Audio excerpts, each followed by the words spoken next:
Hi guys! Welcome to my YouTube channel, and for today's video ay gagawa tayo ng tutorial about sa kung paano natin ma-achieve yung silver at gray color sa ating sublimation printing. So dahil may order kami ng sublimation mags for weddings at yung naging motif nila ay silver, navy blue at saka white. So may mga problema dyan sa mga kung paano natin ma-achieve ang silver at saka gray sa sublimation printing. So, tumutok lang kayo dito.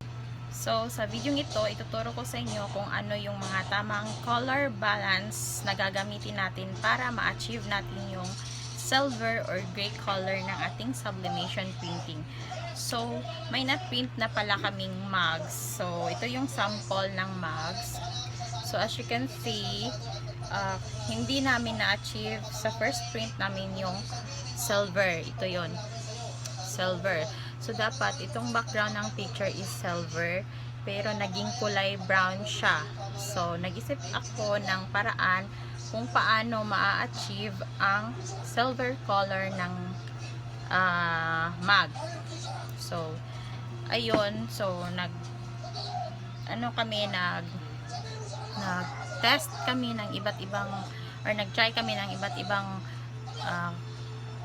color balance. So ayun nga, na-achieve namin yung silver color. So ito na yon. So magiging silver na yung print namin sa name, sa background at saka yung dito sa ribbon. So ngayon naman guys, ituturo ko sa inyo kung ano ang tamang color balance sa ating kung ano ang tamang color balance sa Photoshop. So ngayon guys, sundan nyo ako kung paano ito gagawin. So ayan guys, nandito na tayo sa Photoshop. So may ano na ako dito, silver image. So gagawin lang natin itong light color. So Control Alt M lang muna natin. Tapos yung ano natin dito, output is 146 and at saka yung input is 112. So okay, tapos para magaya natin yung silver or para makuha or ma-achieve natin yung silver, so kailangan natin kumuha ng color na may code na number 78A7B6. So ito yung tinatawag na slightly desaturated cyan. So ito yung kukunin natin na color code para sa ating silver. So balik tayo ulit sa ating Photoshop. So may na ako dito, may color, so may na ako dito, may color na ako ng code na sabi ko kanina.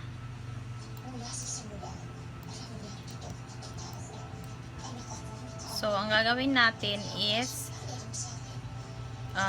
i-click natin yung circle dito, yung nasa pinakababa, tapos hanapin natin yung color balance. Then so yung cyan color is papalitan natin ng -89. Then yung green is as is lang as 0. Tapos yung blue is -10. So ayun, ito na yung magiging magsisilbing color para makuha natin yung silver color sa ating mug sublimation print. So, ayun guys, I hope may natutunan kayo sa aking video ngayon at sana ma-apply nyo rin ito kapag may mga silver or gray color image kayo na ipiprint sa inyong mga sublimation printing. Dahil naman nakatulong talaga ang tamang color balance ng ating mga ipiniprinta or ipinipress sa ating sublimation. So, don't forget to like, share, and subscribe to my YouTube channel, and please hit the notification bell button para updated kayo sa aking susunod na mga tutorial. So, hindi ko pa na-upload yung video or na gagawa yung video ko about sa loot bag. So, siguro kapag may customer, gagawan ko siya ng tutorial video. Bye.